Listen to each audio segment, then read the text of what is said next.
You know, if you ever think you're having a bad day, a bad week, or even a bad year, when nothing you do seems to work out right and every decision just seems to make things worse, well, just remind yourself, at least you're not working on the Mandalorian movie.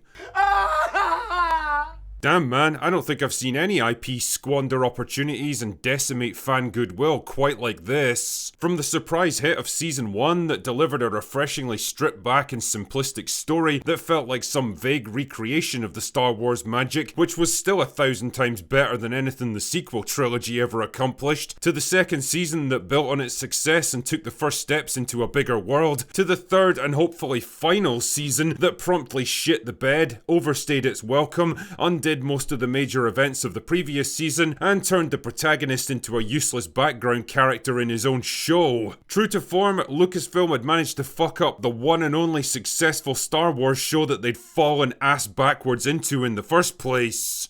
Great plan. Thank you. He likes your plan, Chief.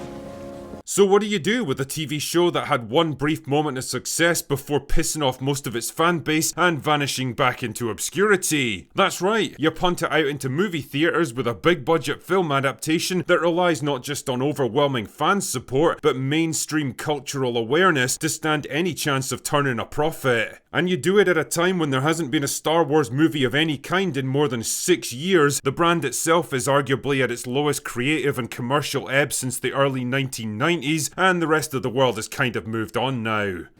That doesn't make sense.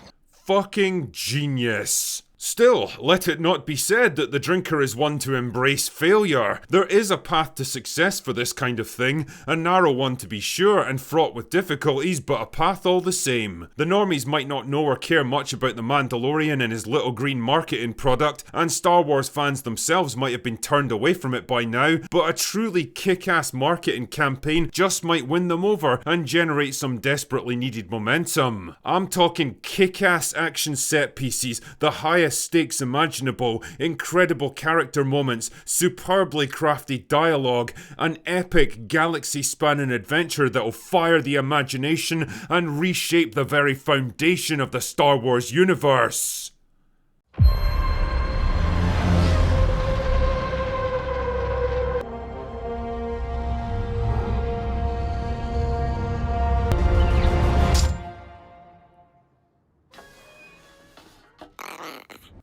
Oh.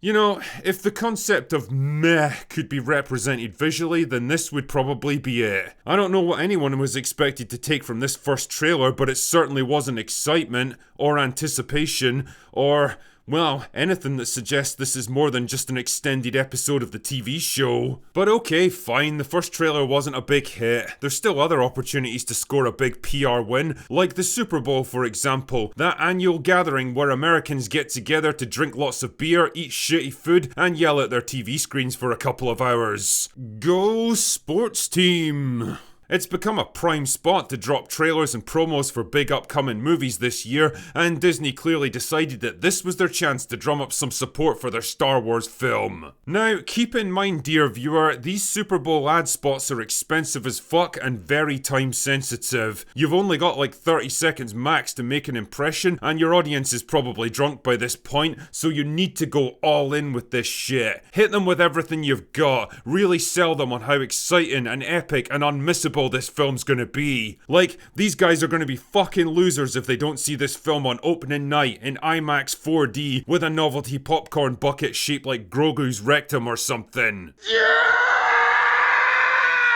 Go for it, show us what you've got. Sometimes we choose our path. Other times the path chooses us.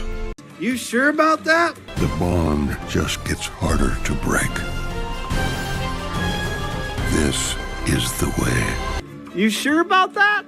That's it, I'm calling it. It's done. Pack up your gear and head home, boys. This movie is fucking cooked. Whatever advertising department you used to bring this trailer together, you need to fire them, Lucasfilm, and blacklist them from ever working in the industry again, because you just blew like $10 million for fucking nothing. Not only did almost half the audience actively dislike this trailer, but people didn't even understand what the hell it was trying to be. The situation got so bad that the Lucasfilm marketing director had to literally explain the point of the whole thing. Our creative and marketing team landed on a unique concept that gave a nod to classic big game spots of years past. It captured the warmth, humour and emotional connection between these two beloved characters and was the perfect next step for our campaign as we lead up to their big screen debut this summer.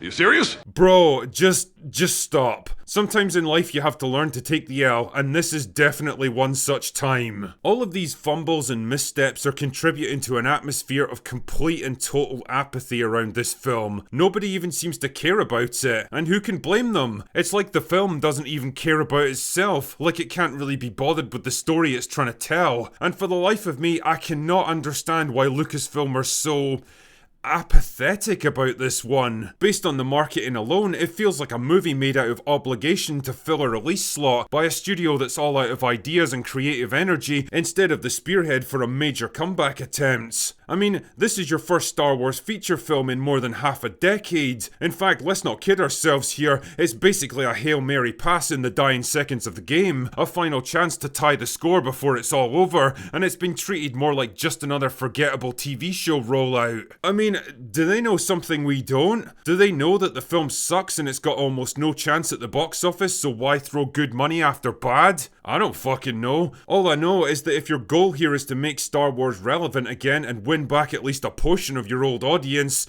this ain't it. God only knows what they're gonna try next, but I've got a feeling it's not gonna be a big hit. Anyway, that's all I've got for today.